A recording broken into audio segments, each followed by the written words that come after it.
乡亲啊，继续来看这件，这是要来探合欢山的台14架线的公路，有一台轿车伫山路蛇行，毋但来下弄着护栏，阁来弄倒着路边的三角堆，而且是有滚下界，差一点要去弄着对向的车辆。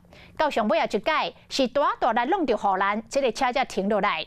警方到场发现这个肇事的驾驶规身躯一直喘，马上叫救护车甲送病院。啊，这个驾驶的酒测值是0，伊讲伊动工才拄啊出院，赛车踩到一半，感觉真无爽快，人细神，才来发生这个事故。黑色的轿车伫咧路里行 S 型，先向正边冲出路边，缩落来，搁外向倒边，只是对向有4、5架车一直来加载，拢无弄到。轿车敢若想要伫山路超车，结果煞弄到工地交通水，就安尼掉伫车卡，一路向前开，先弄到正边护栏，最后弄到倒边护栏，才停落来，过程是非常惊险。你是怎样？怎么一直抖？我自撞山壁了。需要救护车？对。怎么了？你怎么了？有撞到还是内伤？怎么样？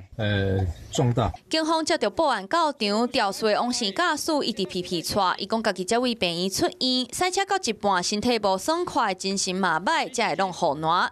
伊打电话互厝内人报平安，警方嘛伫咧电话中向厝内人说明伊的情形。他看起来精神状况不是很好哦，所以我们要。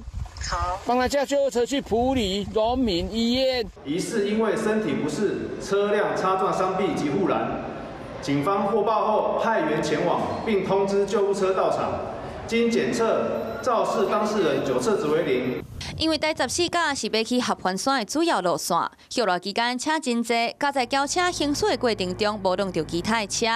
警方提醒民众，高海拔地区赛车若是身体无爽快，可能是高山症，会使附近找一个安全的地点休困了后，再再上路，较袂危险。